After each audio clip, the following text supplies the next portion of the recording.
All right, shalom, and welcome to another Bible study that Yahweh has enjoined unto us. We got a little noise there. Thank you. That Yahweh has enjoined unto us here in this body of Yahshua. My name is Esaac ben Israel, and I'm the elder priest of the United Congregation of Israel.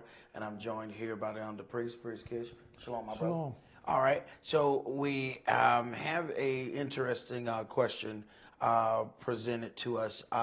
Does God want everyone to hear his word? Now, this is a little bit deeper question than what it sounds like, because we know that things change as time progresses. We know that at one point Elohim said it repented him that he made man. He said because the thoughts of his heart is only evil continually. So asking that question, sometimes we want a one answer that will fit all situations. But you have to ask yourself, do you feel the same way about everything all the time? I mean, even in the people do you love, that you love, do you love those people all the time, every part of the day?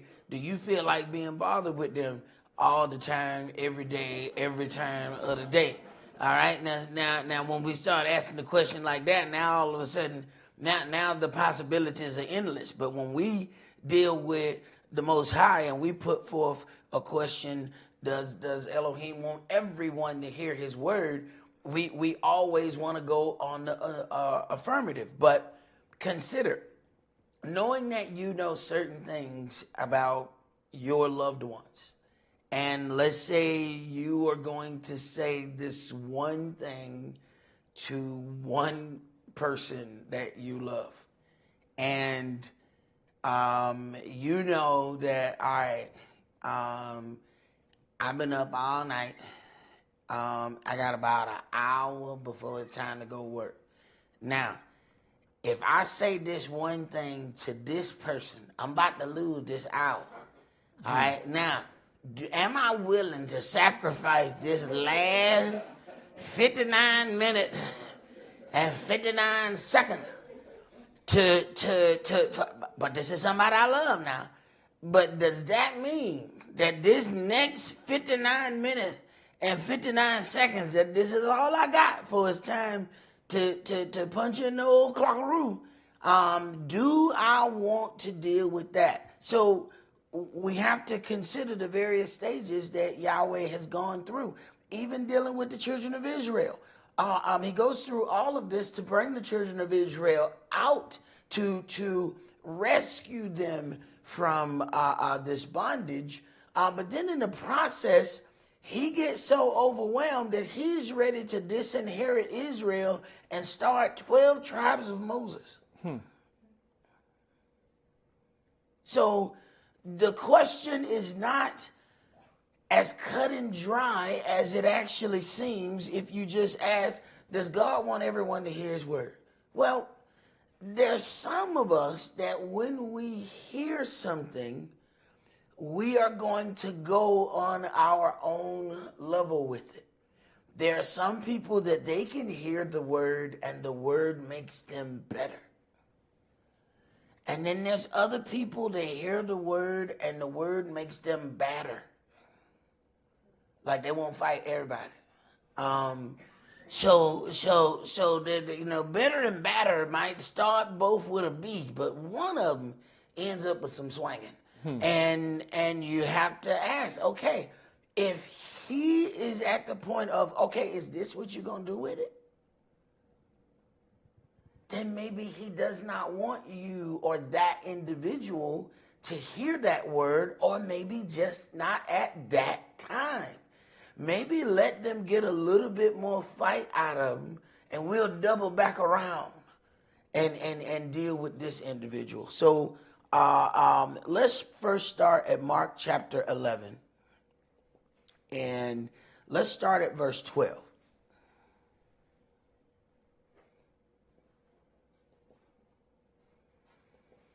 Mark chapter 11 and verse 12. And on the morrow, when they were come from Bethany, he was hungry. And seeing a fig tree afar off having leaves, he came, if haply he might find anything thereon. And when he came to it, he found nothing but leaves, for the time of figs was not yet. And Yahshua answered and said unto it, No man eat fruit of you hereafter forever. And his disciples heard it. Now, this sounds extremely, cold right here. He says, because it didn't have fruit for its master at the time that he desired it, it may never produce ever again. Now, when we look at that, we consider, hey man, that sounds harsh. But when you consider the children of Israel were asked, hey, I have brought you to a land that I have spied out for you. Now go up and get it. They said, no, we're not going to go up and get it. We looked, and yeah, the fruit was good. Yeah, the land was rich. But we saw some people that we don't think we can beat. So we're not going up. Upset Yahweh greatly. Now once Yahweh gets upset, here then comes the children of Israel. Okay, we'll go. No. You ain't going now. I don't want it now. The way in which you approached it says that you didn't believe in me or anything that I had going on. Now I don't want it. I don't want it from you. And honestly, he didn't receive it from that generation. Once he had gotten to that point, he was not receiving anything else from them. Didn't matter how they brought it. They had the opportunity first to give him what he asked. They decided not to. Done deal. Now he'll accept it from the kids. He is not accepting it from that generation. So this is what I'm talking about when you start asking those questions. It is not a cut and dry situation because he may allow it from this generation, but not from that one. So it's imperative that we, consider this. Now, when you go into this a little bit more, it says it was not the time of figs. So why does he want figs? Or how is this tree being held accountable for figs and it wasn't time for figs? There's a bit more in the line if you look into it. Go ahead. I think my brother, what you got there, Prince? Well, it goes right back to what the man said. I'm a hard man, reaping where I didn't sow. The tree should have had some idea. Hey, the master requires something of me. But you know what? What was confusing? Look at verse 13. And seeing a fig tree afar having leaves. Wait a minute. Was his intent afar off? Well, if it got leaves, it should have fruit on it. Now, afar off, what do we look like? Afar off, if he looked at us, well, you know what? I go want my people. Look at my thing. They got the head covered. The loins covered, afar off. And then they get up on us and say, man, I thought this was, man, come on, bro.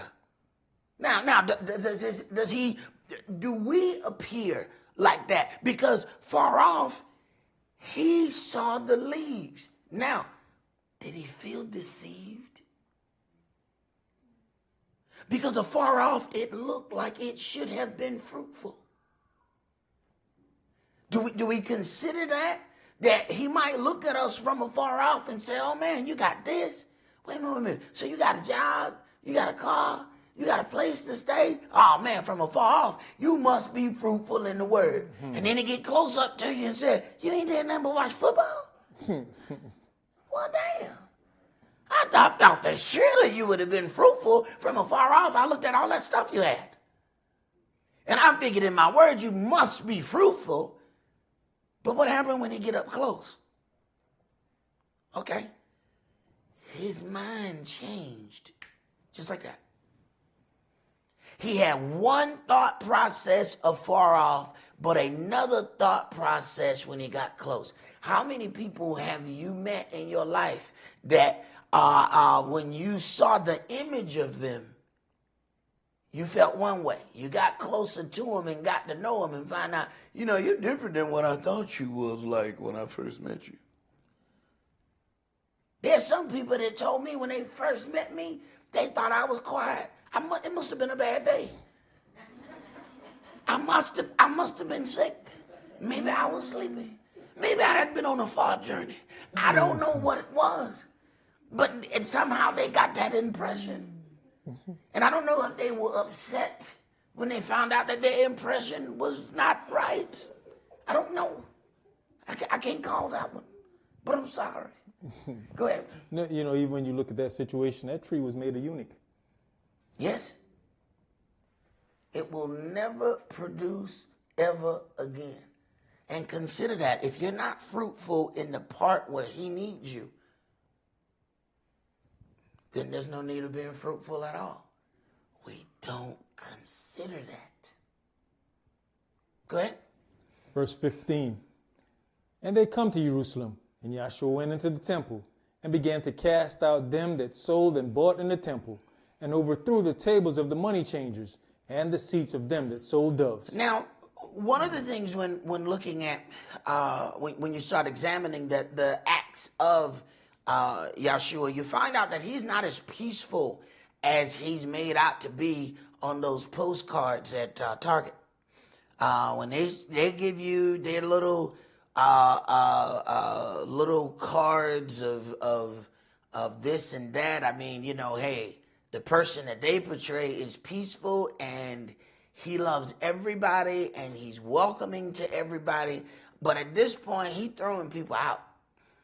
He's throwing out them and their stuff. So when we have an image of something, we then think that anything that does not fit that image must not be of God.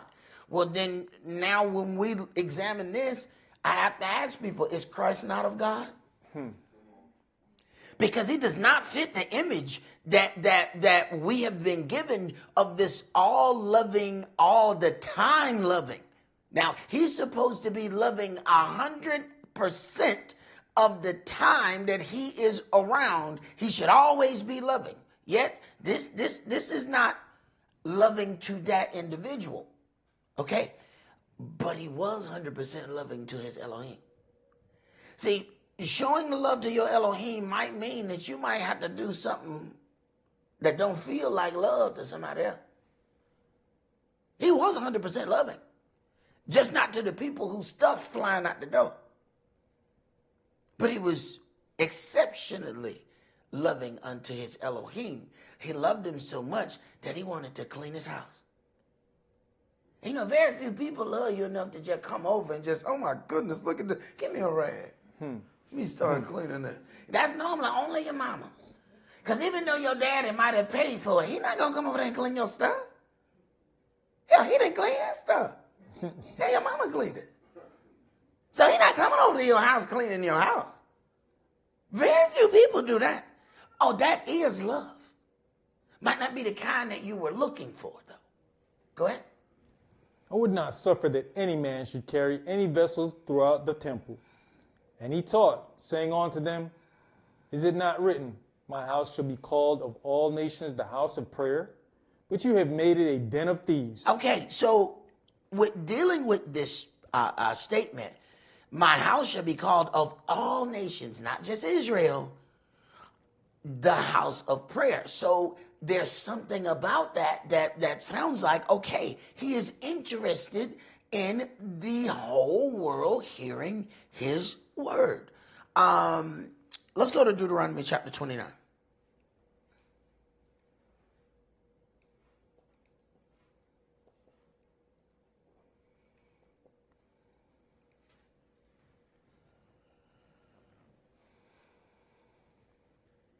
Deuteronomy 29, and I want you to start that at verse 1.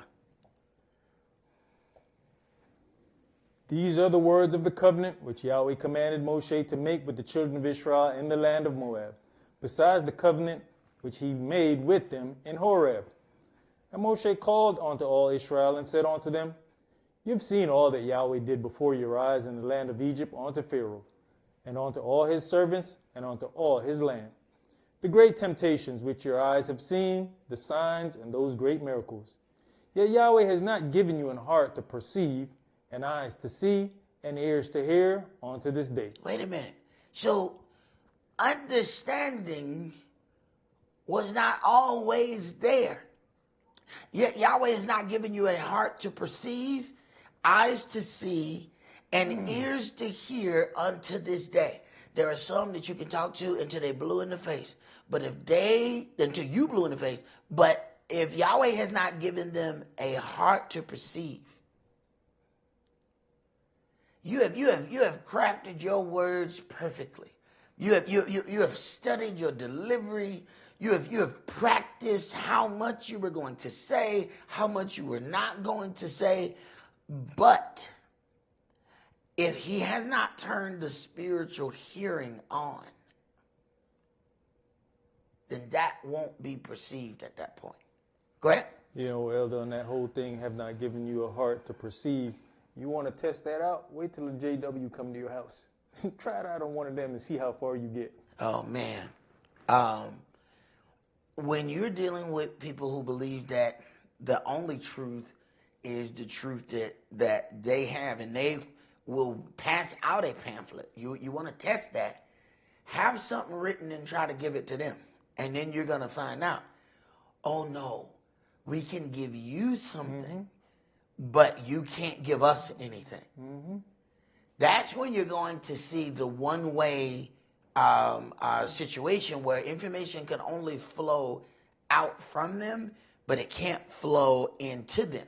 And once I got to a point where I was actually reaching one of the Jehovah's Witnesses, of course, not the one that, the main one that was talking, but they had a sidekick with them. And I guess what they were doing was they were training. And they stopped by the wrong house on training day. I'm telling you, because I turned to Denzel on training day. It was more like, mijo. Oh, it got real ugly.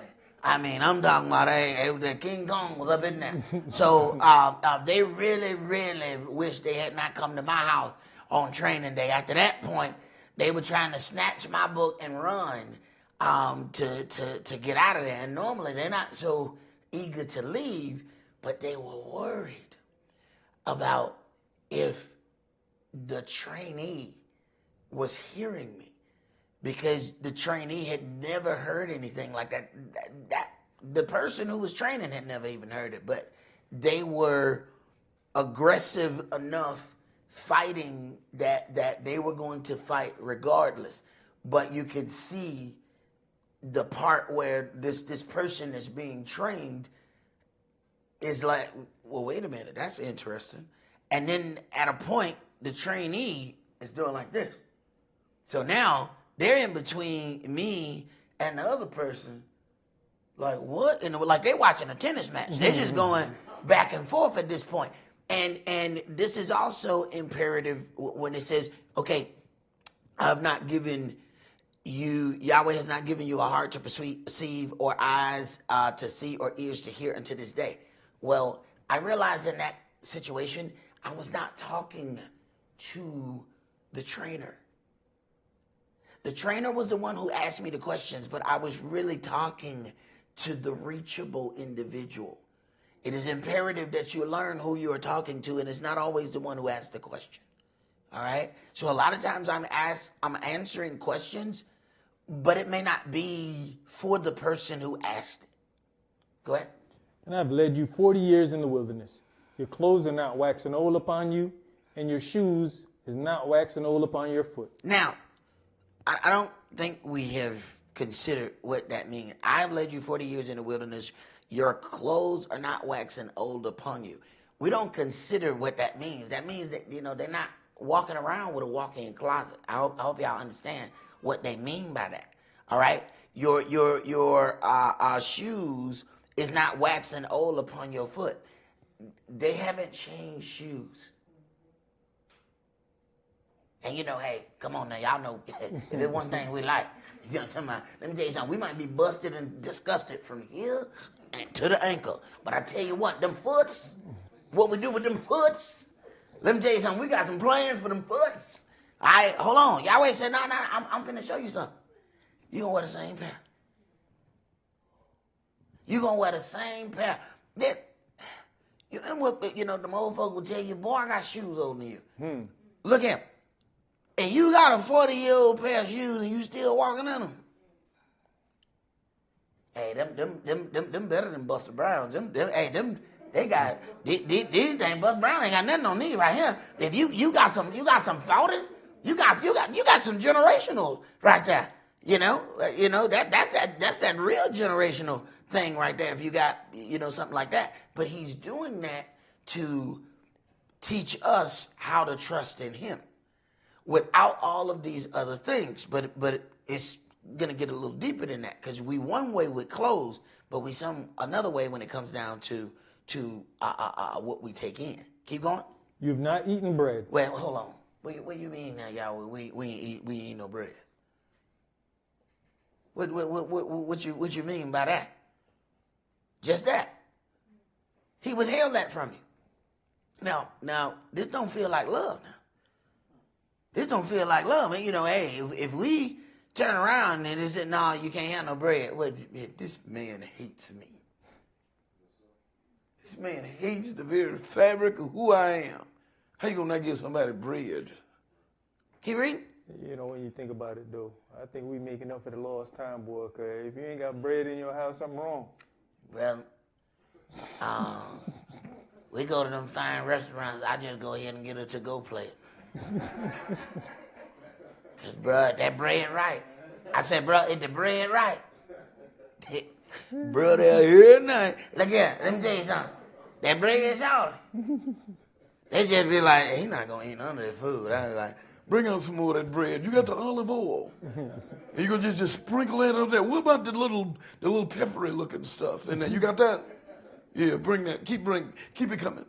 Yeah. Ain't going to be no eating none of that meal. Just go ahead and bring the go box, because we going to fill up on this bread.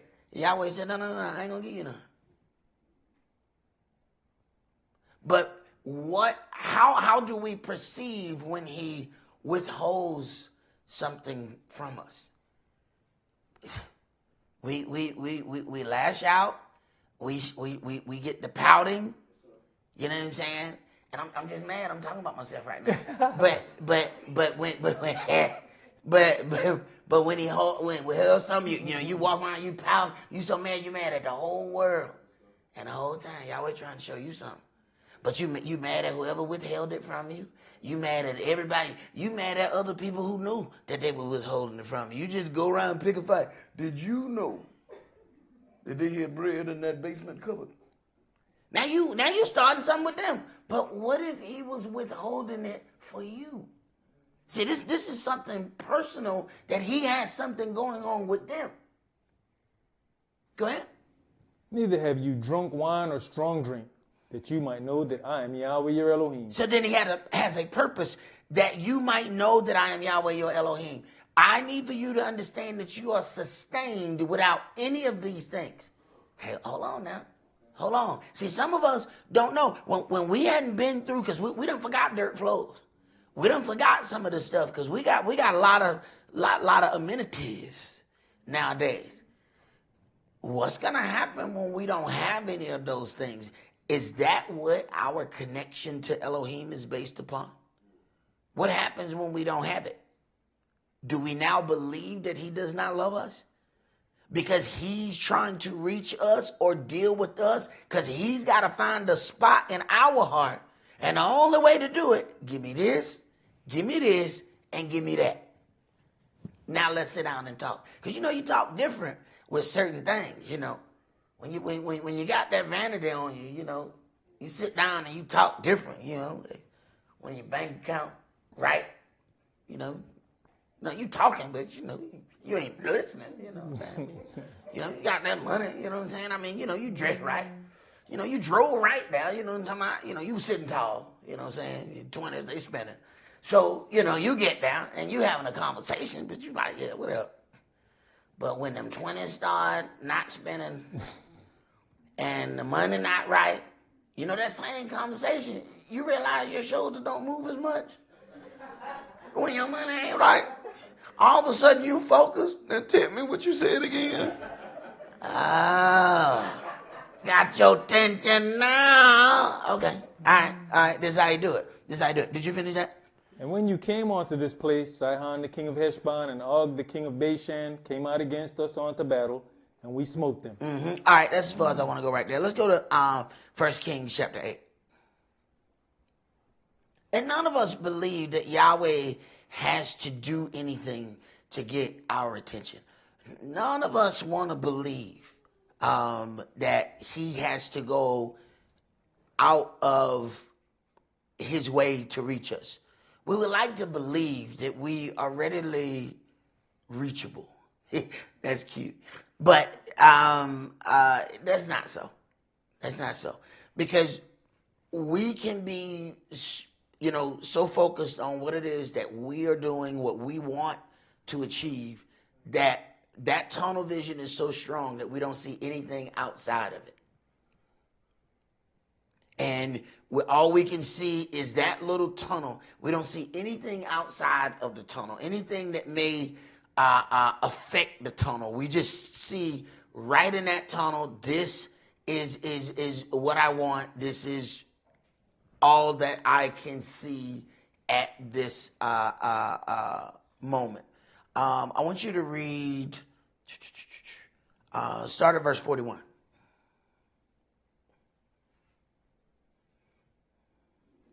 Moreover, concerning a stranger that is not of your people Israel, but comes out of a far country for your name's sake, for they shall hear of your great name, and of your strong hand, and of your stretched out arm, when he shall come and pray toward this house. All right, so then now there's with this prayer, it said it is not just for Israel. Back up to verse 38 and start reading from there.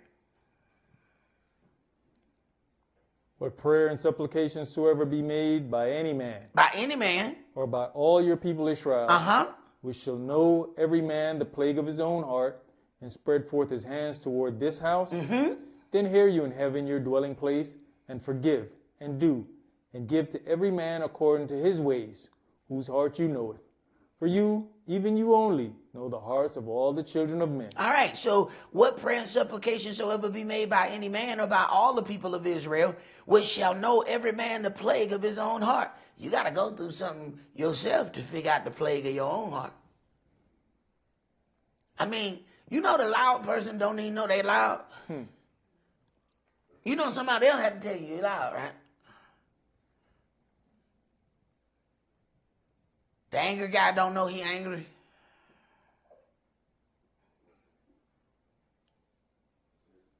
Because you done got used to you. That's normal to you. Anger is just Tuesday. That's normal stuff. So somebody else has to tell you, why are you so angry? I'm angry. And they thought that was nice. Okay, keep reading, bro.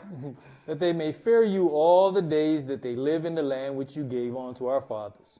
Moreover, concerning a stranger that is not of your people Israel, but comes out of a far country for your name's sake. All right, so this people that come out of a far country for your name's sake, go ahead. For they shall hear of your great name, and of your strong hand, and of your stretched out arm. When he shall come and pray toward this house, hear you in heaven your dwelling place, and do according to all that the stranger calls to you for, that all people of the earth may know your name, to fear you, as do your people Israel, and that they may know that this house, which I have built, is called by your name. Now, hear you in heaven in your dwelling place, and do according to all that the stranger calls to you for that all people of the earth may know your name. Now, if all the people of the earth are to know the name of Yahweh, how is it that the people in the land won't say the name of Yahweh? How would all the world know to say a name that the people who are in the land of Israel won't say? That has to be, if you read this book some flags have to start going up somewhere. Somewhere, some flags have to go up. Let's go to Isaiah chapter 56. While we're going there, it's crazy that you won't say the name, but you'll call the name. You will say the name. Well, I mean, even worse than that, you will put variations of his name in yours. What do we think Netanyahu is? So I can't say Yah, but I can say Netanyahu. So I can say his name if it's in your name, but I can't say his name when I'm dealing with him? Is that not magnifying yourself over? How can any of us be better than the Creator? I mean, if we didn't learn anything from the speech when he had the conversation with Job, how can man be more righteous than Elohim? And if we can say his name when it's in ours, is that not magnifying ourselves over him? And how will the people learn to honor his name if they have never heard it? Isaiah chapter 56, let's start that at verse 1. Thus says Yahweh, keep your judgment and do justice, for my salvation is near to come, and my righteousness to be revealed. Blessed is the man that does this, and the Son of Man that lays hold on it, that keeps the Shabbat from polluting it, and keeps his hand from doing any evil. Neither let the son of the stranger that has joined himself to Yahweh speak, saying, Yahweh has utterly separated me from his people. Neither let the eunuch say, behold, I am a dry tree. For thus says Yahweh unto the eunuchs that keep my Shabbats, and choose the things that please me, and take hold of my covenant. So it makes a difference when we choose the things that are pleasing unto him. Go ahead. Even unto them will I give in mine house and within my walls a place and a name better than of sons and of daughters. I'll give them an everlasting name that shall not be cut off. Also the sons of the stranger that joined themselves to Yahweh to serve him and to love the name of Yahweh, to be his servants. Everyone that keeps the Shabbat from polluting it and takes hold of my covenant. Wait a minute. So then we're still dealing with a mixed multitude. But then there's a difference between a mixed multitude that causes you to sin and then a mixed multitude that looks upon you and say, I'm going to serve the God that you serve. See, that's a different mixed multitude. But what we want to do a lot of times is we'll throw out the whole mixed multitude. But wait a minute, you need to examine that mixed multitude. There are levels of that. See, the mixed multitude caused the children of Israel to lust after things coming out of Egypt. But consider something. How could the mixed multitude know anything? Israel didn't know anything. So the mixed multitude had to be worse than them. Now we have a situation where the mixed multitude can study this word. So you have all of these slick little inventions of what they're trying to do to get ready when Yahweh shakes the earth. The mixed multitude who are walking correctly, they won't need to go get melanin shots and go get anything. That's what the Spirit for. That's for the people who know they're not going to follow. That's why they have to orchestrate another way. Go ahead. Even then will I bring to my holy mountain, and make them joyful in my house of prayer. Their burnt offerings and their sacrifices shall be accepted upon mine altar. For mine house shall be called an house of prayer for all people. And he's really saying something when he says, their burnt offerings and their sacrifices shall be accepted upon mine altar. Let me tell you something. Just anybody can't come and offer unto Yahweh. He is saying something exceptionally profound when he says that their offerings will be accepted. Yahweh does not have to accept something just because you offered it. So this is profound. Go ahead. Yah, which gathers the outcasts of Israel, says, Yet will I gather others to him, besides those that are gathered onto him. All right, so then herein lies why no matter what we do, the entire earth wants to be like us. The very situation of the people who can't stand us still mimic us. They say that we got this problem or that problem, and they go all out to try to get the same problem that they say we had. Yahweh has put a certain something on the children of Israel that the nations are supposed to mimic you. The problem is that power is also there when we do foolishness. So when we do foolishness, the earth wants to do foolishness. And don't fool yourself. We all got some foolishness. We all got some of it. So let's go to Isaiah chapter 6. So we get that Yahweh clearly wants the people abroad to recognize his house of prayer and to be welcome into his house of prayer. Okay? So we can clearly see that this was given to Israel first, but it wasn't given to Israel only. And a lot of people have an issue with that. Because just like we have white supremacists, you got black supremacists. And they have suffered. And, like anybody who suffers, we lash out. And sometimes we get angry at everything. Hey, if a man, the first time he get his heart broke, he's mad at every woman. Every woman is the one that broke his heart. The one he met yesterday is the one that broke his heart, and the one he's going to meet tomorrow is also responsible for breaking his heart. Now, she ain't never seen him, don't know his phone number, don't know his name, but somehow she is still responsible for breaking his heart. This is how we end up, carrying on, and it does end up causing us some issues. Isaiah chapter 6.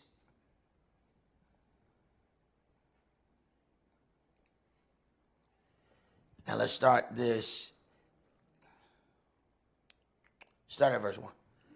In the year that King Uzziah died, I saw also the Adonai sitting upon a throne, high and lifted up, and his train filled the temple. Above it stood the seraphims, which one had 6 wings, and 2 he covered his face, and with 2 he covered his feet, and with 2 he did fly. So then when we look at these movies and we see all of these mystical beasts, we don't understand that those beasts are imagined from the things that they've seen out of our book. We don't even consider that. I once heard somebody, talk about, one of the children who had on, said something about a unicorn. And they said, where does any kind of animal such as a unicorn exist? That was clearly somebody who hadn't read this book. Mm-hmm. Because they don't know. It's some animals that exist in here that we ain't never seen. Matter of fact, the day you see them, you pee yourself.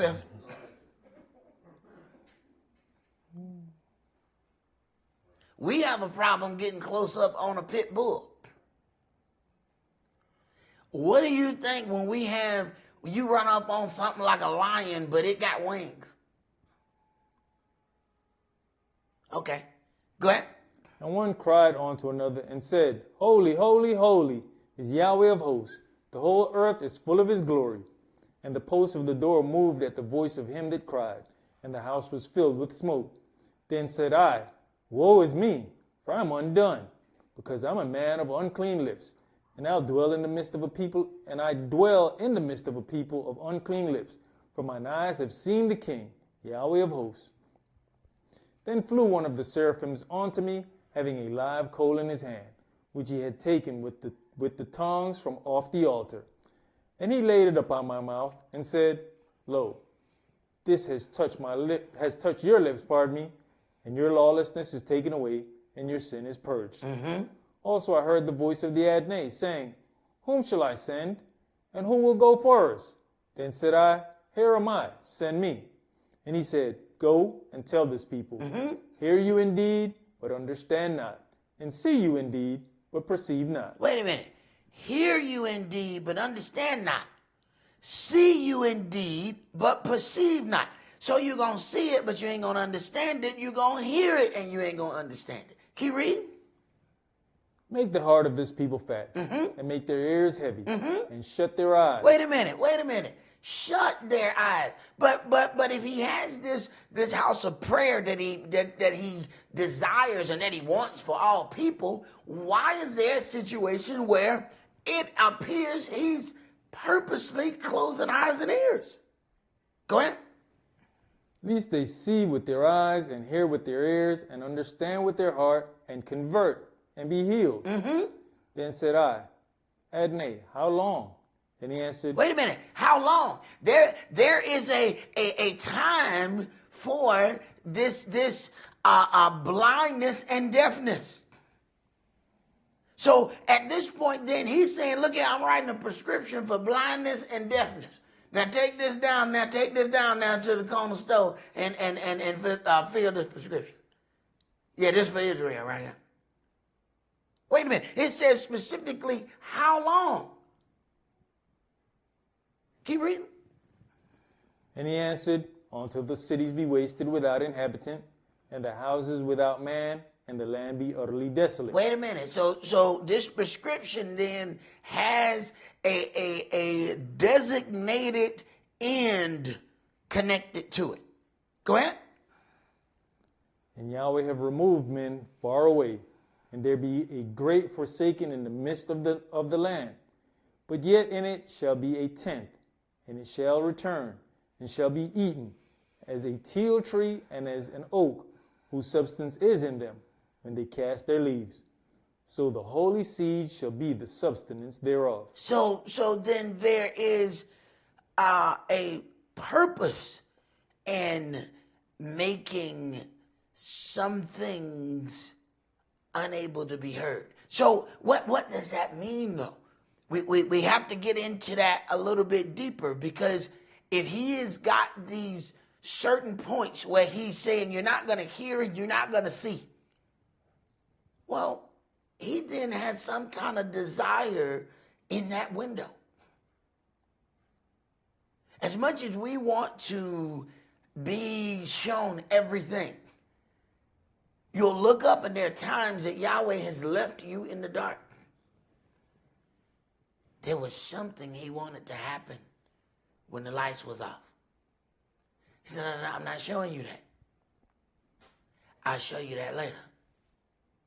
But why did he do that? What was he trying to accomplish in that span where you couldn't see and when you couldn't hear? Let's go to Zechariah chapter 7. You know, elders, we go in there in verse 5, right? Then said I, Woe is me, for I'm undone, because I'm a man of unclean lips, and I dwell in the midst of a people unclean, of unclean lips, for mine eyes have seen the King, Yahweh of hosts. We always hear people talking about this dying and go to heaven, and we talk about all manner of man, good and evil, died and go to heaven. This man said, my lips are unclean, and I've seen the King, and I'm in trouble. He's visioning heavenly things. He's not there, but yet people are saying, you dying and go to heaven. And you worse off than him with unclean lips. But Big Mama make them biscuits, though. So when she get to heaven, they're going to think it's the bread from off the altar, and they're going to leave her alone. You understand? So she good. So you can go with that mess right there. All right, let's go to Zechariah chapter 7. See, they never tasted her biscuits. That's why. See, if he'd had Big Mama biscuits, then he wouldn't have had that problem. Poor fella. See, you're messing with what makes somebody feel secure at night when you start dealing with what's really there. See, a lie holds people together. A truth is more destructive than any lie can ever be. The truth is way more destructive than a lie. People say, a lie, real destructive. No. A lie make you feel real good. Make you curl up in that little roly-poly ball. Okay? Right. Go ahead. Are we starting at verse 1? No, start at verse 8. Zechariah chapter 7 and verse 8.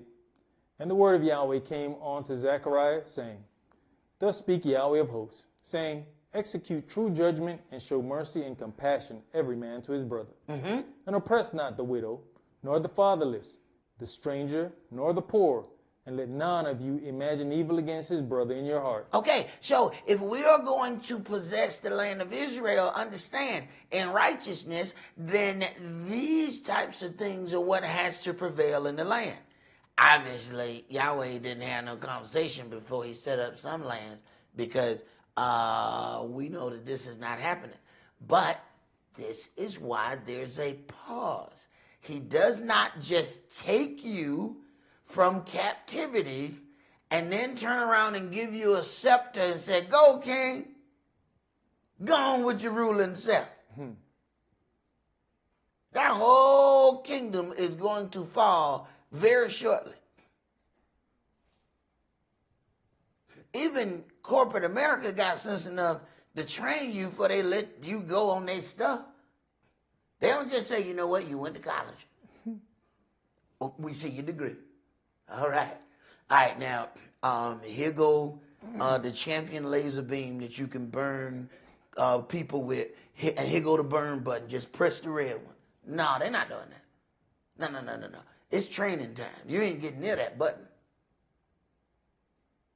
So Yahweh just supposed to take a bunch of captive people and just let them go in a land without any training whatsoever? See, this is our own arrogance that makes us think that we're ready for such a thing. Go ahead. But they refused to hearken and pulled away the shoulder and stopped their ears that they should not hear. Yes, they made their hearts as an adamant stone, lest they should hear the law and the words which Yahweh of hosts has sent in his spirit by the former prophets. Therefore came a great wrath from Yahweh of hosts. So consider in this instance, they made their heart as an adamant stone, lest they should hear. They didn't want to hear it. They didn't want to hear it because they didn't want to change. So to keep from changing, we're going to automatically fight against hearing it. Why do you think when you're talking to people, they're trying to hurry up and stop you? You know what? I don't want to hear no more. Least you say something and it convicts them in their spirit, and now they're moved to change. So they need to hurry up and get out of that conversation before you say something that sparks something in their spirit. We did the same thing. We don't want to hear it because we don't want to change. We listen to certain statements and we don't really consider what they mean. When somebody's saying I'm over the hill, they mean I've done all the climbing that I want to do. At this point, all I'm trying to do is coast down. So don't give me no new understanding. Don't give me no new way. Don't give me no new nothing. That was back there. I climbed. All I'm going to climb, I'm over the hill. It's coast time. So just by default, a lot of us, once we get to a certain age, we're not changing. Even things we know are bad, we still not changing. We know it's bad, but we said, well, it worked for me this far. If we not dead, we think it worked. That is our criteria for it worked. Go ahead. Therefore it has come to pass that as he cried, and they would not hear, so they cried, and I would not hear, says Yahweh of hosts. But I scattered them with a whirlwind among all the nations whom they knew not. Thus the land was desolate after them, that no man passed through nor returned, for they laid the pleasant land desolate. So then it was prophesied from the beginning, from the Torah, all throughout the prophets, that Israel, verse 14 says, but I scattered them with a whirlwind among all the nations whom they knew not. Yet when we hear the talk of people who claim to be authentic Israel, they boast about constantly being able to keep the culture. How is that possible? So Yahweh must be lying then. The prophets must be lying. It says they should have been spread to nations and not be able to hear and perceive who they actually were. So we are falling for the biggest okie doke and not even considering it. Let's go to Mark chapter 4.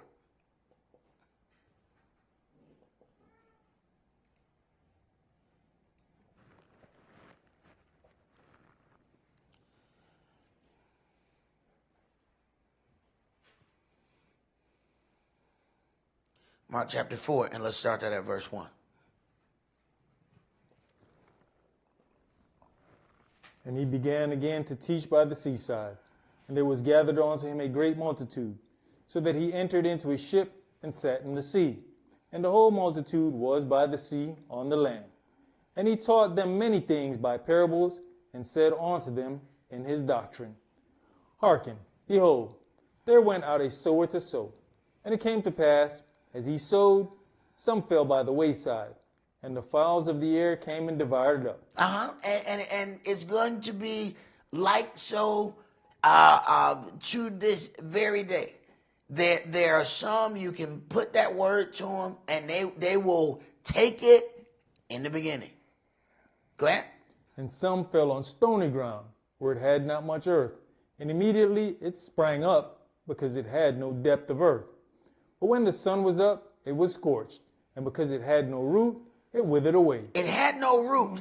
There was no depth about how it was able to take hold of the word. So everything that you saw was all that it had. So everything that you saw was above. There was nothing below. When you look at a tree, you see all the things that are above, but there are so many roots below. If everything that you see are the only things that you have connected to the word and there's no root to hold that, at the first sign of problem, they are done. Go ahead.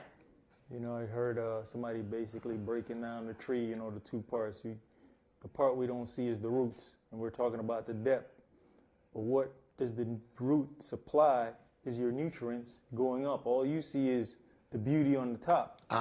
But you're not understanding that this word is your nutrients. So if you just sit there and you going by every little doctrine you hear, those are those people with no root, because they have no depth in this word. So they're not studying to show themselves approved. They just waiting for the next word, the next good thing that pricks their ear, and they're off. Not realizing that you're not studying and getting the nutrients from the bottom up, which is what is up in the end, is your heart. Right. But I mean, we as individuals do the same thing. We go to the mall and say, man, that's a beautiful woman. That's the top of the tree. We ain't ask no questions. So I mean, what you believe in? What? Now you start to look. We say, wait a minute, ain't no roots on this tree. I tell you, that stuff above ground look nice. Look at those branches. Look at those branches. Look at the leaves on there. Then you find out when you get a little closer, you ain't got no fruit. Uh-oh. The problem is, if you already married the tree before you figured out it just had leaves. Okay, go ahead. And some fell among thorns, and the thorns grew up and choked it, and it yielded no fruit. And other fell on good ground, and did yield fruit that sprang up and increased, and brought forth some 30, and some 60, and some 100. And he said unto them, He that has ears to hear, let him hear. He that has ears to hear. So now there's a different things. There's some instances where he's deliberately cutting off the hearing. Then there's other instances where he said, wait a minute, I want to see who got enough spirit to hear. Because how you hear is directly connected to the level of spirit that is within you. So there's some people that all they can hear is certain types of things. They will only hear the negative aspects of something. Go ahead. And when he was alone, they that were about him with the 12 asked of him the parable. And he said unto them, Unto you it is given to know the mystery of the kingdom of Elohim, but unto them that are without, all these things are done in parables. That seeing they may see and not perceive, and hearing they may hear and not understand, lest at any time they should be converted and their sins should be forgiven them. Wait a minute. Why would he say something like that? He says, It is given unto you to know the mystery of the kingdom of Elohim, but unto them that are without, all these things are done in parables. Why? Because he wants to reach only the ones that he wants to reach. So he gives it in parable so that he can talk right under the nose of those with a bad spirit, but they won't hear it. So he is picking Yahweh and Yahshua in the middle of draft, and we don't even know it. He taking draft back. I'll take let me take Buddy work for UPS right there. I'll take Buddy. Yeah, I'll take Buddy. I'm gonna do something with Buddy. But we don't even recognize what's going on because he's structuring it in such a way that if y'all are not right, you're going to hear it differently. Just like the ones that heard, except you eat my flesh and drink my blood. What was he doing? That was draft day. That was draft day. He said, I ain't got room but for 12. But man, it's 72 players over here. But all these can't make my roster. So we got to figure out how we gonna cut this 72. We're gonna see how we can cut this 70 down to 12. Go ahead. You know, earlier you were talking about how it's not always the person that you're talking to. And we see the perfect example here because it starts out and said he was talking to a multitude. But then in the end it says, when he was alone, they that were about him with the 12 asked of him the parable. The multitude didn't ask the 12 about the parable. Right. It's just those who were, it was meant to receive it, got that opportunity to say, hey man, can you expound on that a little bit more? See, there's some things that you're going to deal with Yahweh and Yahshua on that, and I tell people this all the time, that Yahweh has an enormous sense of humor. He's just so brilliant that it normally takes you about 10 years to get the joke. So he might tell a joke in 91. 2005, you're going to bust out laughing. You just going to bust out. Ain't nobody going to be talking to you. Ain't nobody going to say nothing. You just going to bust out laughing. And everybody going to be like, that dude psycho. You just got the joke. It took you that long to realize, wait a minute. So when you sent me, Yahweh, you be tripping. Yahweh, you tripping. That's when you realize, oh, he has a sense of humor. And he knew I wasn't going to catch it right away. Okay, what do you think is happening? Okay, so he offers it in a parable because he doesn't want you to get it right then. It is something that has to grow on you. Now, some people will never get it. But some things have more power when you get them in the moment. Go ahead. I think we had a question right there. Go ahead, bro. I got a question for both of y'all brothers. Let's say you came into the word. You find some sustenance, and somebody came in with you. But as you see, when they came in with you, they weren't on. They weren't able to, first sign of trouble, they go running. But you were able to stay. How was y'all able to deal with that pressure of knowing, like, all right, I can't continue solving problems the way I used to because to a certain degree, he's chosen me to be here. how to like I can't solve problems streetwise no more. Like how do y'all deal with that pressure of the change of it all? You want to take that, brother? No, I'm gonna let you go ahead and handle that one. Well, I noticed when he took my stuff. See, I learned to stop sticking my nose in his business. When I thought I was gonna be helpful, because sometimes we have to get our own savior complex in check. So I had my little Mighty Mouse suit on. Here I come to save the day, and I flew right in, and he knocked me down. Pow! And I said, "Wow, that felt different. That felt different. That don't feel like normally. I take a little, psh, and then I get back up. But I was staggering. And I looked in my pocket. My pockets was different. Then I realized, wait a minute, I'm in his business.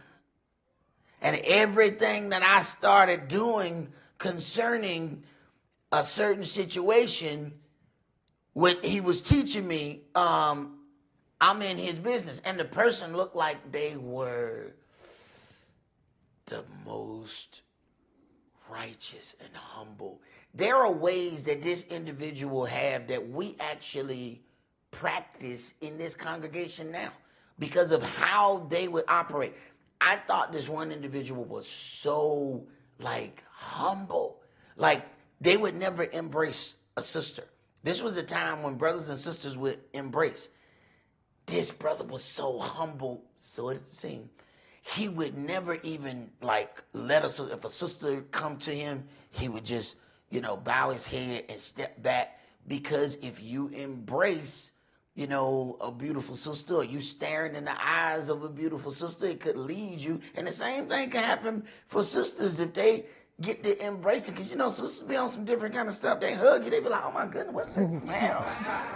What's that smell? What is that? What is that? My God. Oh, you are winning. So, hey, stop all the embracing, because, hey, this individual, I like the way this individual does that. And sometimes Yahweh just wants you to pick some things up, but you got to know what to pick up and what to drop. There were other instances where I seen where this individual was so full of pride. I mean, pride was oozing. But I wasn't supposed to see it at that moment. So I just kept throwing money at helping this individual. And before I knew it, I had never seen my finances like that. I was sitting down and there was a conversation had. And I tell you, Yahweh must have been at my kitchen table. Because the conversation said, I noticed that sometimes people be going through things in the Word, and sometimes they be losing their money. I sure hope that don't happen to us. It must have been the day he was like, I'm so glad you said that. Give me your checkbook. My money started looking funny, but I was also all in his business right when we had this conversation, and I think the conversation was to let, hey, look, I'm about to step up in your business because you ain't mine. And I mean, it took me a couple of years to get out of that hole that I got in, thinking that I was helping other people, but I had stepped too far in this business. So I learned, two-step. I might help you a little bit, that two-step. You know what I'm saying? When you're grown, you don't do it, man. We ain't all, no, bro, no. When you're grown, you know what I'm saying? You just lean with it, rock with it. You do 1, 2. You do 1, 2. Because first of all, you got that cup. And I'm not trying to spill what's in this cup. You understand my? So I'm not doing all this. I'm not trying to blend the damn thing. I'm just trying to shake it up a little bit so it goes down. So I might help a little bit, but I got a two-step and I got to back up, because if my Elohim is trying to reach this individual, I am now causing a problem. They don't have to listen to Elohim because they got it from me. Now, what you think he gonna have to do to me? At some point, he gotta say, hey, bro, hey, what you doing is honorable, but you're in my business. Now, you can step out, or I can move you out. Yeshua was moving those people's stuff out of his dad's house. it's not really a good situation when he has to move you. But you got to humble yourself enough to recognize that every thought of yours didn't come from the Spirit. Some of them came from your flesh, and some of them came from the devil himself. You know, if I was you, I'd go right over there and slap the piss out of King. My guess is that one came from somewhere. See, you got to know you can't follow all of those, okay? Sometimes you should be arguing with yourself on the way to the car. How in the world am I thinking that? Get out of there. Okay? Don't worry about who watching you talk to yourself. Don't worry about that. They should be talking to themselves, all right? Because they got their own thoughts that they need to be fighting instead of worrying about the ones you fight. So, hey, you got to take that as it comes. You good with that? You want to add to that? The greatest gift of that all is that you can see. You are able to see where you're standing versus where the other person is standing. Mm-hmm. Now, with that information, what you going to do about it is being a servant unto Yahweh. Mm-hmm.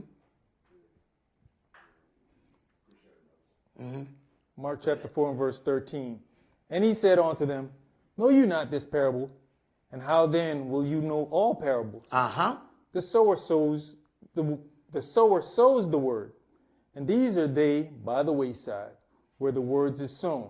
But when they have heard, Satan comes immediately and takes away the word that was sown in their hearts. Now, how does he do this? He does this differently depending on the individual. Sometimes Satan is going to pull that word out of you by using one of your friends.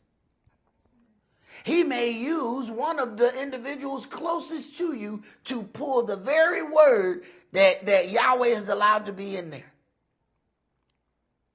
What do you allow when it comes down to that? You look back in the back of your field and somebody in there pulling up seeds. Well, hey, what you doing? Go ahead.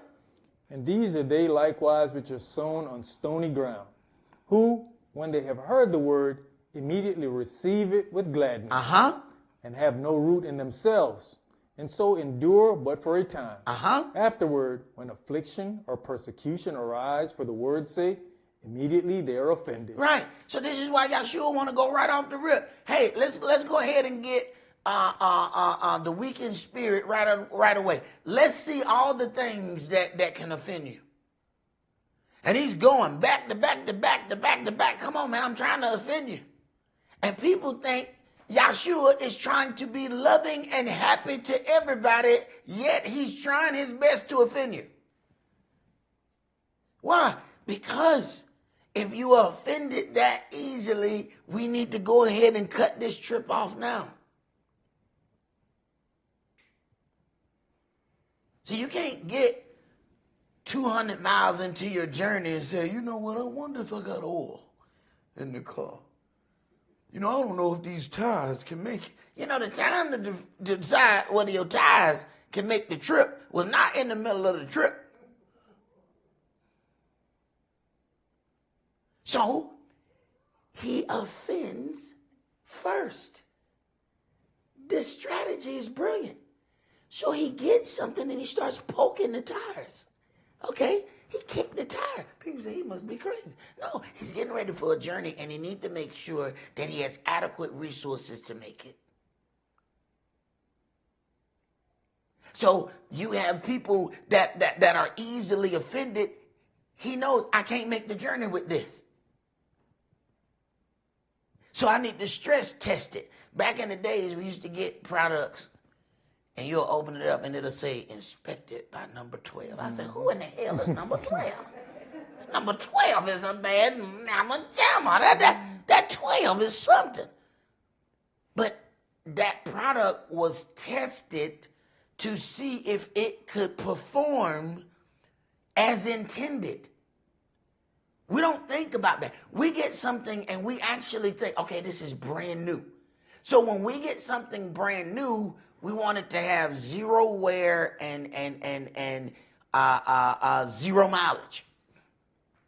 But something had to be stress tested before it was available for the purpose intended. Our problem is we don't want to be stress tested. We just want him to take our word for it that we can abide the journey. Go ahead. You know, Elder, when you look at this whole persecution arise for the word's sake, you know, a lot of people on the other side of the door that have been sent on the other side of the door, they persecuted me.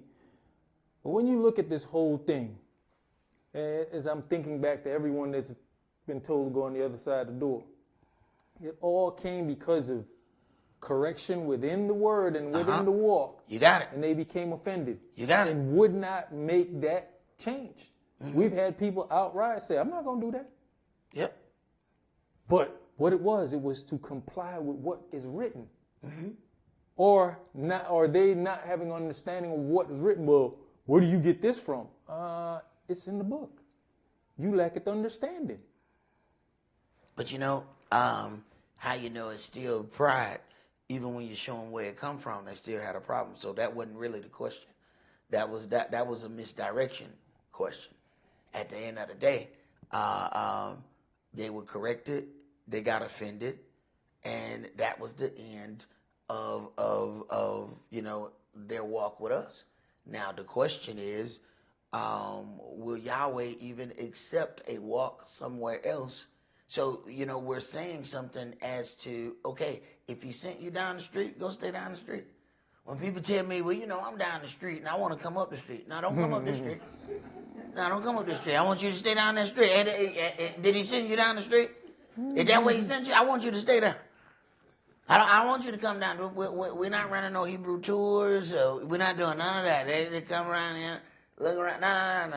No. Now, if you tried and sure that is not for you, then that's one thing. But look here, when it comes down to it, you have to do all you can in something so that, you know, Yahweh is behind you in your move.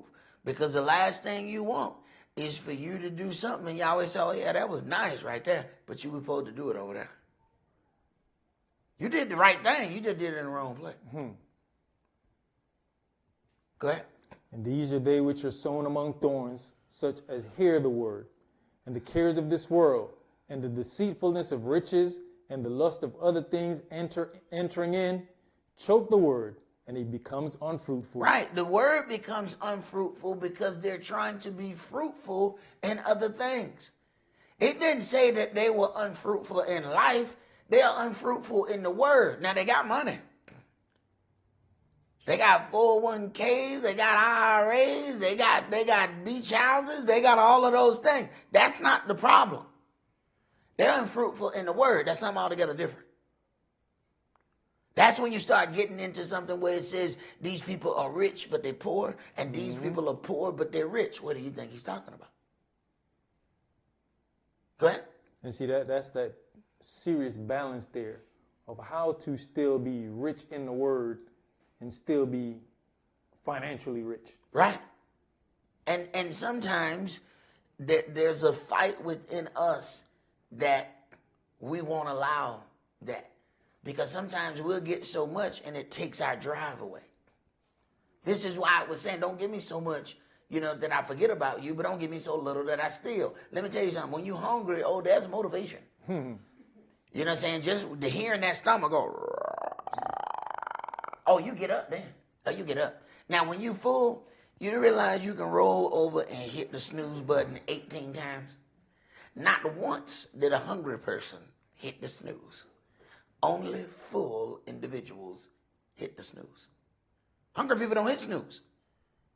Once that thing go off and your stomach was louder than the alarm clock, you up, Jack. Time to go get it. But when you full, man, it's so hard to get out that bed. I tell you, heard the clock and, but you ate so good the night before. Whoa. So you roll back over, hit that snooze. I just get 15 more minutes, 15. Right. That's what full people do. Right. Go ahead.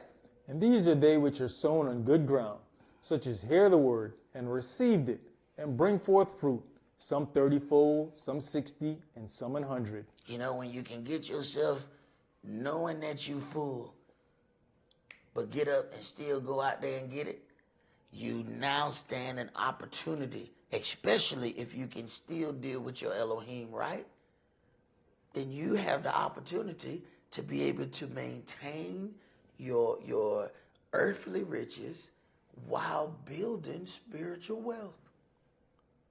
But if you give him an either or, I can tell you which way he's going to go. That physical stuff's going to have to come out of there. I can tell you which way he's going to go. Let's go to Romans chapter 11.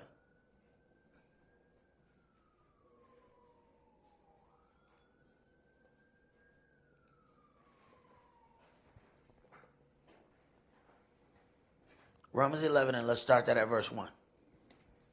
I say then, has Elohim cast away his people? Elohim forbid. For I also am an Israelite of the seed of Abraham, of the tribe of Benjamin. Elohim has not cast away his people, which he foreknew. Know you not what the scripture says of Elias, how he makes intercession to Elohim against Israel, saying, Adonai, they have killed your prophets, and dig down your altars, and I'm left alone, and they seek my life. Now, we would think that if something is true and it is ordained of Elohim, then it should be the biggest organization. Yet the people in the truth say, I am left alone. We automatically gauge things by how many other people are there. And we can act like we don't. We do it. And you know, there's times I'm guilty too. I'll go to a restaurant. Ain't nobody in the parking lot. I say the food must be nasty. But then you find out you go in there and that stuff be like, man, I'm going home, I'm going to slap my mama. This stuff is delicious. But you let how it might appear at that point affect your decision.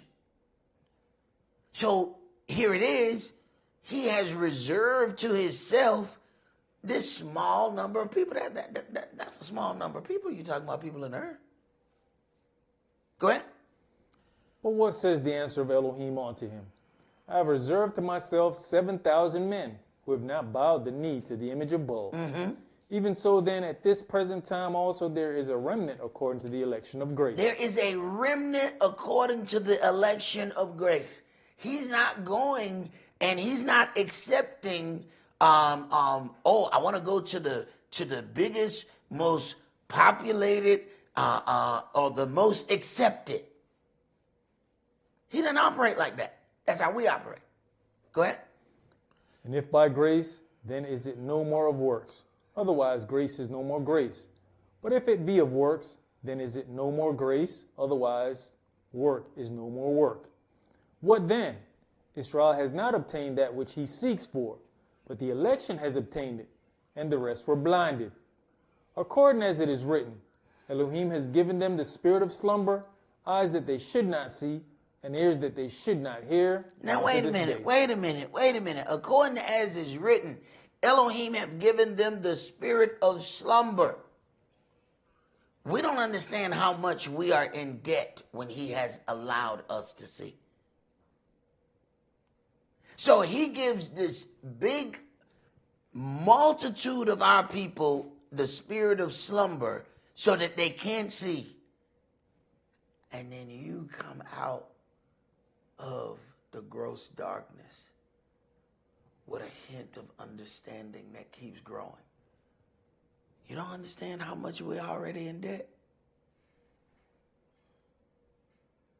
He has prescribed slumber, sleep, darkness, and non-understanding. And here it is, we come through with a drop of understanding and don't understand, oh, that's going to cost you. You think you just have understanding just to have it? He's already prescribed slumber and sleep. But he brought you through. Go ahead. And David said, let their table be made a snare and a trap and a stumbling block and a recompense unto them. Now, is it not? Look at all the stuff that we eat. We have a dietary law that Yahweh put in the beginning of our story. We eat everything under the sun. If they give us a fancy name, we add it. And then you, of course, have the learned behavior of having to eat unclean because of our previous situation. So even though the Gentiles love themselves some pig, the Gentiles eat hound hog. Okay? They made us eat low on the hog. They cut off the parts of the hog on the bottom, and those were the parts that they didn't eat. So then even growing up, we would go to the candy lady, and there was that big nasty jar of pickled pig feet sitting there. See, that low on the hog, you know what I'm saying? You didn't find them eating the pig feet. Those were the parts they threw away that the slaves end up eating. The chitlins, you don't find as much as Gentile love some pig. You don't find them eating no chitlin. See, that's low on the hog. Those are the parts of the hog that they cut off. So now, by history and by nature of repetition, our people still eat it. Let it come New Year. 70% of our houses stink on New Year's because they got them nasty chitlin in there. But see, that was something that's been handed down, and every family got at least one little nasty uncle who can't wait for them stinking things to be put on the plate. You might have a whole bunch of people like, man, I can't stand that stuff. There's one sitting there with his hot sauce in his hand, ready to eat this. This has been passed down. Our table is a snare and a trap. The only way your table can be a snare and a trap is if you've been given momentary blindness. The only time that people can eat poison and don't recognize that it's poison is if they have the spirit of slumber. Go ahead. You know, Elder, and like you said, we've been scattered, and you look at this, the whole thing that you're talking about with the intestines of the pig. And it all depends on where you ended up as far as in the slave trade. And if you look at whatever island or country you ended up with, there's some animal that you ate low on that animal. Yeah. Because, you know, when you talk about like the islands, they got something called tripe. That would be the intestines of a goat or a cow. So we still end up doing the same thing, but with a different animal. Yeah. And then you got, I don't know where they get this cow tongue delicacy from, and then you're eating the cow foot and the oxtail, which we all love, but then you got the pigtail. So those are all things that were refused. So it all depends on what country you're from. You just got to figure out what animal it is that you're eating these things from. That's deep, bro. Let's go to Matthew chapter 16.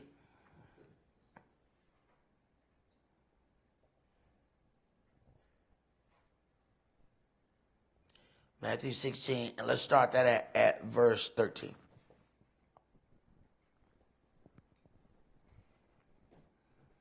When Yahshua came into the coast of Caesarea Philippi, he asked his disciples, saying, whom do men say that I, the Son of Man, am?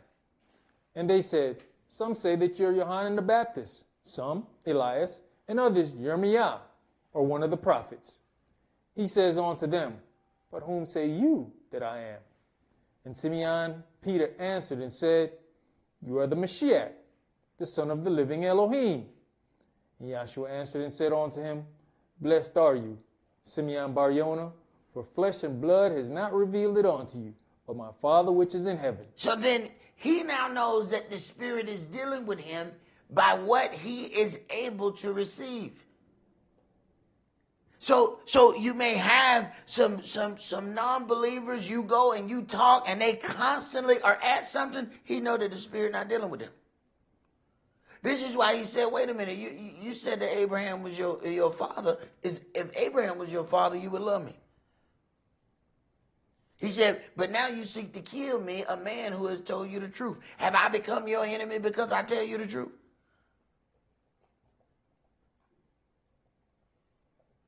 So then the either acceptance or non-acceptance shows you what manner of spirit is dealing with those individuals. Go ahead. You know, earlier this week, I had a brother send a message asking, how do you try the Spirit by the Spirit? And I hope the brother's listening. I hope he's able to tune in because you just explained the formula. Mm-hmm. And I say also unto you that you are Cephas, and upon this rock I will build my church, and the gates of hell shall not prevail against it. Mm-hmm. And I'll give unto you the keys of the kingdom of heaven, and whatsoever you shall bind on earth shall be bound in heaven, and whatsoever you shall loose on earth shall be loosed in heaven. All right, now, this is given unto him, sounds wonderful. Guess what? Lucifer heard that too. He also said, Satan desires to sift you like wheat. Wow. Lucifer know too. Oh, okay. So Buddy here next in line. Oh, okay. Yeah, I'm about to ref him up. I'm about to show him something. Satan don't play. He beating up first and second string because he's like, look, sooner or later you getting in the game. So I'm telling you, I'm finna come over to the sideline. I'm finna punch you in your face. All right?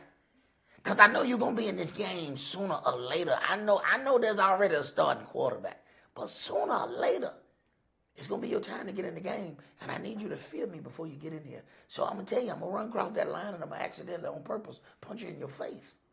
You know, sometimes when they pitching, they'll throw the ball right at a dude's head just so he can hear. Zip!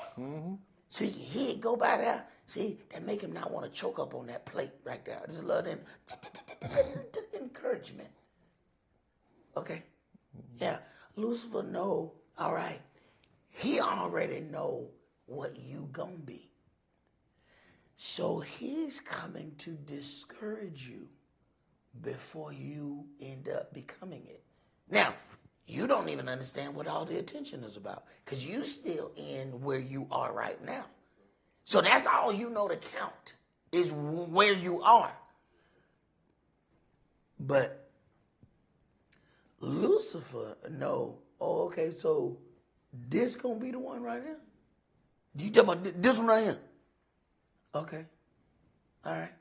He not just gonna wait, let you work. I mean, come on, what kind of fight is that? He gonna let you work out in the weight room, let you practice your little 1-2 step. Come on, man. You for real?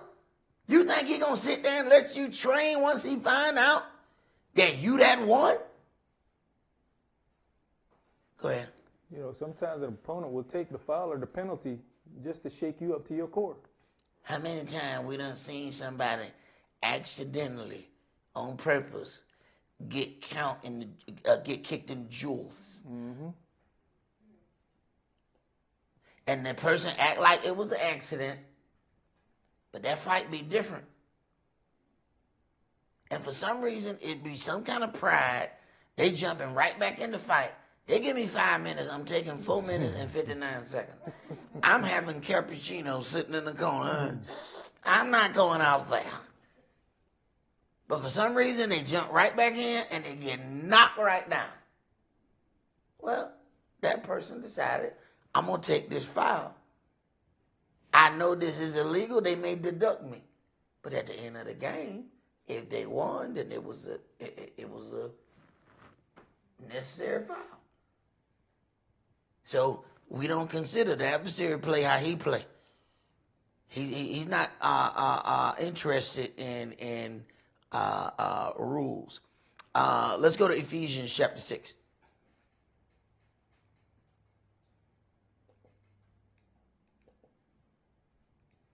I mean, he let Yahweh know right off the rip. Yeah, of course I seen yo. I mean, he don't fear you for nothing. I mean, look at all that stuff you done gave him. And then you got this hedge of protection so nobody can get near.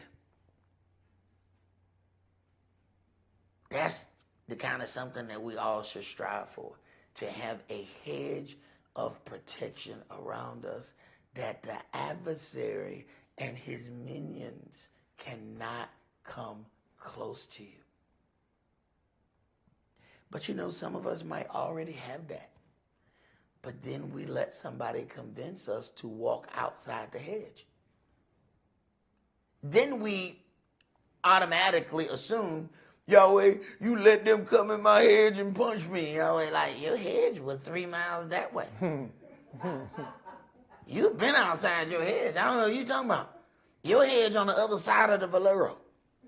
Over there. Other side of the Valero. See, you on the south end of Valero, and you know nothing happens good on the south end of a Valero. You understand what I'm saying? So, no. He didn't let nobody penetrate the protected ground. No. You let somebody talk you into coming out of yours. When they have cities of refuge for the accidental slayers, as long as they stay in that land, nobody can legally touch them. But whatever you let to convince you to come outside of that city of refuge, if they catch you outside, it is fair game. And then those people are not held, and that's this book now, they're not held guilty for murder. Even though they murdered someone, because that individual came out of the city of refuge before time. Go ahead. We're starting. Let's do Ephesians chapter 6 and start at verse 10. Finally, my brethren, be strong in the Adonai and in the power of his might. Put on the whole armor of Elohim, that you may be able to stand against the wiles of the devil. Okay, so we have an adversary who knows things. So sometimes you may, and I know we all have experienced this, times when you're in an argument, and you know we're in an argument, we argue to win. You know we argue to win. We're not trying to lose. We're trying to win. All right, now that might be the love of your life on the other side of that bed. But I tell you right now, this is war. All right? This is war. All right? And and I got all my necessary weapons with me. And all my necessary weapons are I'm armed with knowledge of your past falls. All right? So having that armor at my disposal, and I'm trying to win. Now, I might pay for winning later, but I'm not concerned at this moment about the price I'm gonna pay for winning, because something in my flesh says I need to win. All right. So, and I got this evidence. Right here. I've been sitting on this evidence. All right, and here comes the adversary. Why don't you say this? You know it's a bad idea. You know it's a bad idea. You know it. But you want to win. You really want to win. You want to win bad. And you let him convince you, you know. And I mean, he can be so compelling when you right there, and let's be honest, you might be losing a little bit, you know. And then he give you he give you something. And boy, when he gives you, you say, you know what, this is a good idea. You thought about it. After you heard it in your head, you thought about it, and you said, I should say this. You know what? They need to hear this. I need to say this. They need to hear this. And this will get me some points. and then you're sleeping downstairs. Okay. So move it along. Where were we? I got lost. I'm sorry. Verse 12. I'm sorry. Yeah. Let's hurry up and get out of here. For we wrestle not against flesh and blood, but against principalities, against powers, against the rulers of the darkness of this world, against spiritual wickedness in high places. Well, spiritual wickedness in high places. Now, this spiritual wickedness is trying to manipulate you in these situations to the point where you actually think it was your idea to say that. That's how good the spiritual wickedness is. Remember, it said, who shall go down and persuade Ahab that he may go and fall? And there come a lying spirit, say, I'll go. And they said, well, how you going to go? I'm going to be a lying spirit unto all his prophets. Oh, wait a minute. When the lying spirit spoke, the individual thought that was their thought. So then now we trying to win. And then here comes the lying spirit said, I bet you won't say this. Yeah, say this right here. This gonna get you what you need. That lying spirit done got you. We're talking spiritual wickedness in high places. What does it mean in high places? Oh, it knows all of that. It knows your past. The spiritual wickedness know that you got hurt in 1991. It said, no. I'm going to bring this to the table right here. Deal with this. Okay. That's an awful amount of power right there. Ain't nobody else going to know that like that spiritual wickedness. Don't nobody else know that. Okay. Go ahead. You know, what's interesting is that he came from Yahweh, but he was not of Yahweh. Mm-hmm. As he said, how you going to do it? Yahweh said, go ahead, and you shall prevail. Hey, remember now, some of those angels that were around going to leave with Lucifer. So maybe at that point when that spirit said, I'm going to be a lying spirit, Yahweh's, really? James. Got it. There go one of them. We know where one of them at right there, the lying spirit. We know who team he on. Mm-hmm. Go ahead. Wherefore take unto you the whole armor of Elohim, that you may be able to withstand in the evil day, and having done all to stand. Now, it says having the whole armor of Elohim. Okay? Wait a minute. Sometimes we just trying to do a little something, right? So we just throwing on the helmet. You know, we not trying to go all in. So we're not putting our whole armor on. We don't put the whole armor on when we trust the people. See, I'm just going to go down here. I ain't finna hang out that long, so I ain't even bring the sword. I didn't bring the chest plate. You know what I'm saying? So I'm going to throw on the helmet, you know, and then I'm going to go down here and I'm coming right back. But 8 hours later, you still ain't made it back. But guess what? You didn't take your whole armor. You wasn't fortified because you said, you know, I'm just gonna go down here. I'm gonna go down here. You know when you're wrong because that's how you talk. That how you know you're lying. You be lying to you. So of course you're lying to everybody else because you're lying to you. I'm just gonna go down there and I'm gonna go right in the cul-de-sac. And then I'm gonna come out. I'm just gonna be down there for a minute, for a little minute, and then I'm out. But you don't have your armor.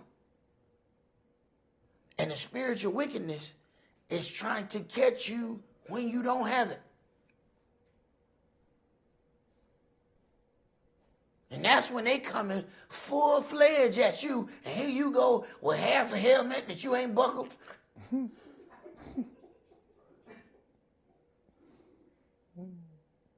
Right. Go ahead. Stand therefore, having your loins girt about with truth, and having on the breastplate of righteousness, and your feet shod with the preparation of the gospel of peace. Above all, taking the shield of faith, wherewith you shall be able to quench all the fiery darts of the wicked. The fiery darts are the things that try to kill your self-esteem. The fiery darts are the things that they're going to say about you to weaken you. See, the fiery darts are to make you question you. To take even the good things that you have attempted to do and give them a bad connotation so that even you question yourself. Fiery darts weaken you for the next level of the attack. Go ahead. And take the helmet of salvation and the sword of the Spirit, which is the word of Elohim, praying always with all prayer and supplication in the Spirit, and watching thereunto with all perseverance and supplication for all saints. And for me, that utterance may be given unto me, that I may open my mouth boldly to make known the mystery of the gospel, for which I am an ambassador in bonds, that therein I may speak boldly as I ought to speak. I am an ambassador in bonds. Ambassador implies that he has special authority to do some things. But then he's in bond because the other things that everybody else may be able to enjoy in life, he's withheld from that because of his ambassadorship. Now, do we take one? Because sometimes, hey, we want the power of a thing without actually doing the thing. That's what this entire generation is all based on. To have fast food, smart houses. I mean, we want to open the door without actually going to the door. I mean, we press the button, the door unlocked. We get on the phone. We said, I want to play such and such on the TV, but I don't want to walk to the TV. That's like 4 whole steps. But I can stream to the TV. The bottom line, our whole atmosphere says that we should get something without doing anything. That's what every bit of thing that we are sold is all about. Getting something without doing something. And that's the very thing that ends up eventually getting us into trouble. Let's go to Matthew chapter 24.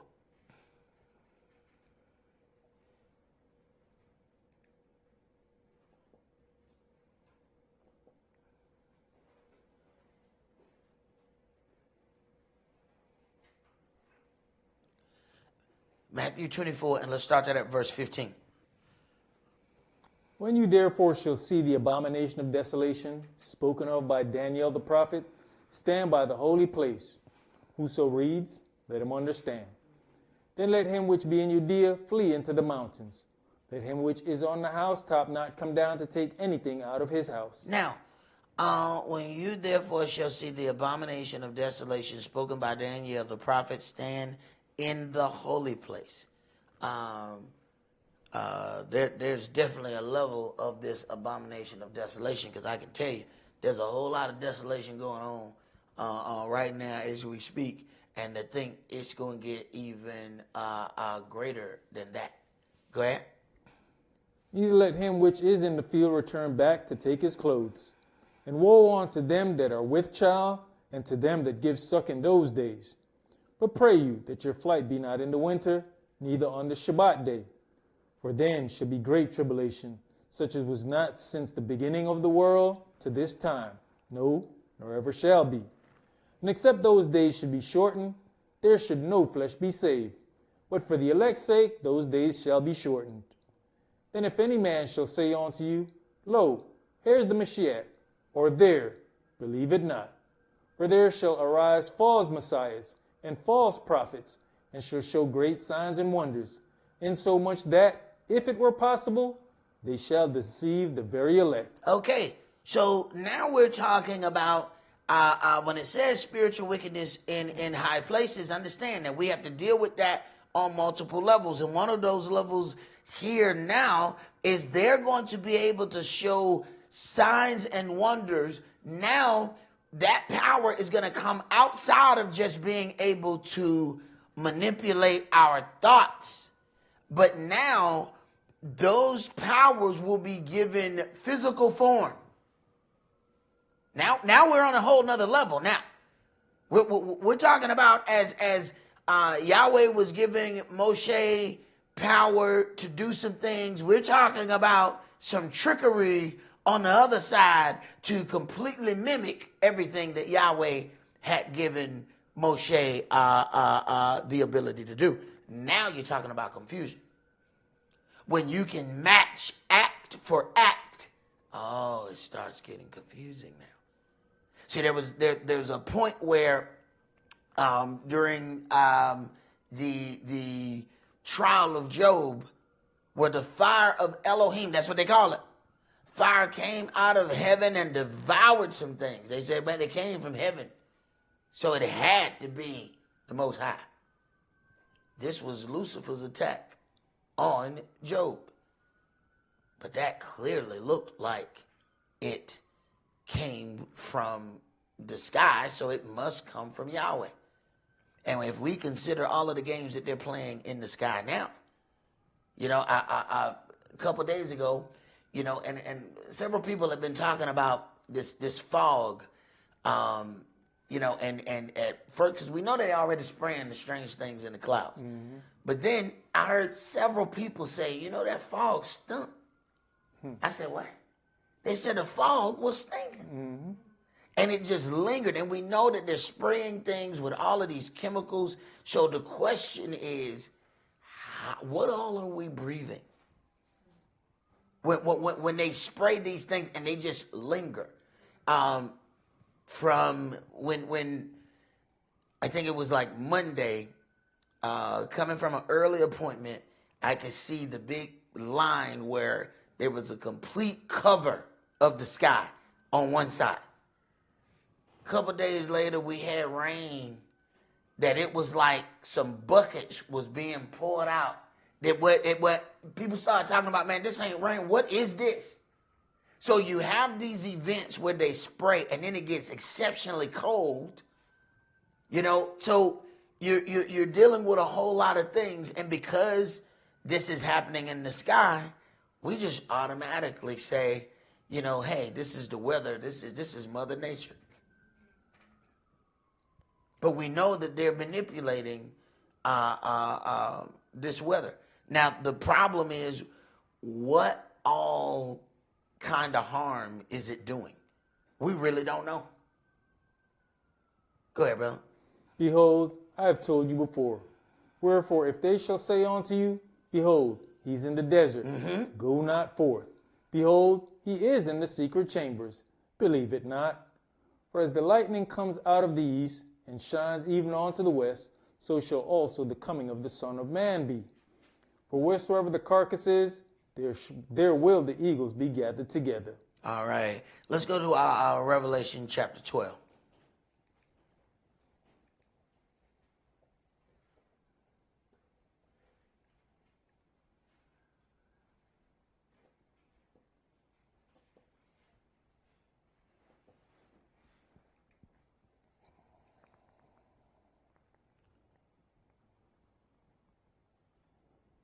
Start at verse 1. And there appeared a great wonder in heaven, a woman clothed with the sun and the moon under her feet, and upon her head a crown of 12 stars. And she being with child cried, travailing in birth, and pain to be delivered. And there appeared another wonder in heaven, and behold, a great red dragon, having 7 heads and 10 horns, and 7 crowns upon his heads. Right, so then the nations are going to put together all of the power structure to make sure that they attempt to destroy the woman and her seed. Go ahead. And his tail drew the third part of the stars of heaven, and did cast them to the earth. And the dragon stood before the woman which was ready to be delivered, for to devour her child as soon as it was born. What they said, go find out the time that the child is to be born, or that the child was born, and kill every kid around that age. But then Moshe also had the same problem? Yep. Okay. Every one of those children was not Moshe the first prototype of Yahshua? Did he not say, like unto me, Yahweh will raise up a servant? Right. The dragon tried to devour both of them. So there are certain things that may befall us that ain't got nothing to do with us. There are certain things that Yahweh is trying to do to reach you personally. And there's other things that's just got something to do with the job that he's called for you to do. That ain't personal. That's just business. Go ahead. And she brought forth a man-child, who was to rule all nations with a rod of iron, and her child was caught up unto Elohim and to his throne. And the woman fled into the wilderness, where she has a place prepared of Elohim, that she should feed her, that they should feed her there 1,260 days. All right, the woman fled into the wilderness. The woman is not running directly into his kingdom. Go ahead. And there was war in heaven. Michael and his angels fought against the dragon, and the dragon fought and his angels, and prevailed not. Neither was their place found any more in heaven. And the great dragon was cast out, that old serpent called the devil and Satan, which deceives the whole world.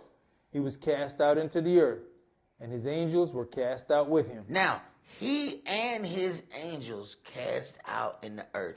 We're talking about some serious problems. Go ahead. And I heard a loud voice saying in heaven, Now is come salvation and strength and the kingdom of our Elohim and the power of his anointed one. For the accuser of our brethren is cast down, which accused them before our Elohim day and night. Now, you have to look at the doublefold nature of this statement. All right. So verse 9 says, the dragon was cast out, the old serpent called the devil and Satan, which deceives the whole world. He was cast out into the earth, where we are. And his angels are cast out with him, where we are. Then the next one is verse 10, and I heard a loud voice saying in heaven, now is come salvation. Hey, wait a minute. So Lucifer just got here. And the next word is heard, now is come salvation. I'm going to need you to think about that. I'm going to need you to think about that for a minute. Okay. Lucifer come here. The next word spoken says, now is come salvation. They're not talking about him, though. But this is what's heard. That's quite interesting. Go ahead. And they overcame him by the blood of the Lamb and by the word of their testimony, and they loved not their lives unto the death. Because see what's happening now, the reason salvation has come, he is no longer standing by the judge's chambers telling on you. Go ahead. Therefore rejoice, you heavens, and you that dwell in them. Woe to the inhabitants of the earth and of the sea, for the devil is come down onto you, having great wrath, because he knows that he has but a short time. And when the dragon saw that he was cast onto the earth, he persecuted the woman which brought forth the man-child. Okay, stop. The adversary of the devil only wants to persecute one specific group of people. I don't think we have considered what it's like to have undivided attention. You know, we say stuff like that. You know, I want your undivided attention. We don't even like it when our spouse gives us undivided attention. Matter of fact, it's like you're looking at me too much. Why you know what? Divide the attention. Go pay some attention to something else. Because I don't like you the way your attention is right here, right now. You're looking at me too hard. Go over there. Now, you talking about having the undivided attention of the most powerful and angry thing that we have ever heard of. It's not trying to kill the earth. It says, I specifically want the woman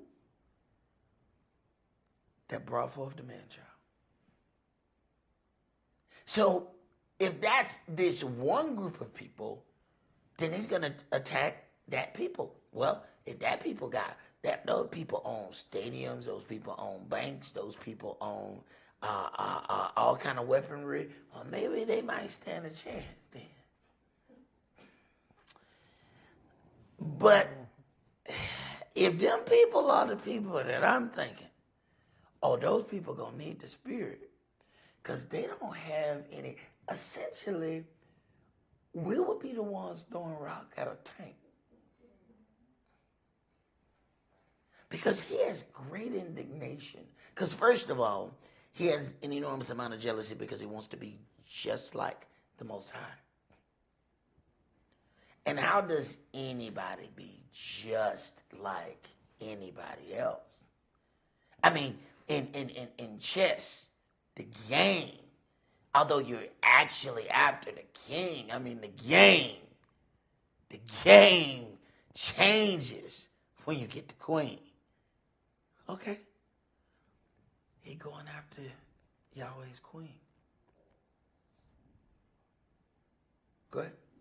And to the woman were given 2 wings of a great eagle, that she might fly into the wilderness, into her place, where she is nourished for a time and times and half a time, from the face of the serpent.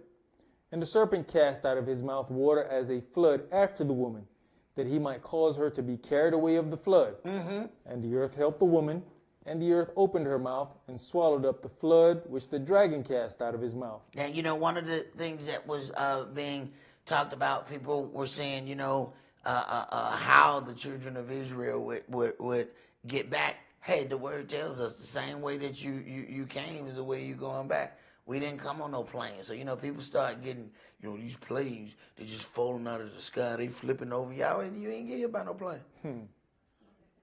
But it's funny that everybody who think they going to the land, I ask them, how you get there? Well, took a plane. Silly rabbit. You ain't read your damn book. That ain't how you got here. You didn't get on no damn plane. See, it's amazing that we want to mimic part of it.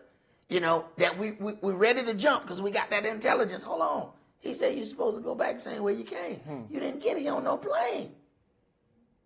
But I tell you what, I see your tickets. I see you got tickets. That ain't how you got here. You know they got boats big enough they can probably put a whole state worth of people on there. I mean, especially if you don't care about their comfort. It's a much better way of travel if you got to move an enormous amount of people. And because it says Lucifer is going to try to drown us, that pretty much let me know I ain't never seen nobody drowned in a plane. You know, he going to throw that water a long way. He going to have to use the top firmament water, you know what I'm saying? And he going to go ahead, man. And the dragon was angry with the woman, and went to make war with the remnant of her seed, which keeps the commandments of Elohim, and have the testimony of Yahshua HaMashiach. All right. So that's all we're going to do for tonight. I'll get into the other things that we have left. We'll table that for another time. But, brother, could you lead us out in prayer, please? Yes, sir. Let's rise and face the east.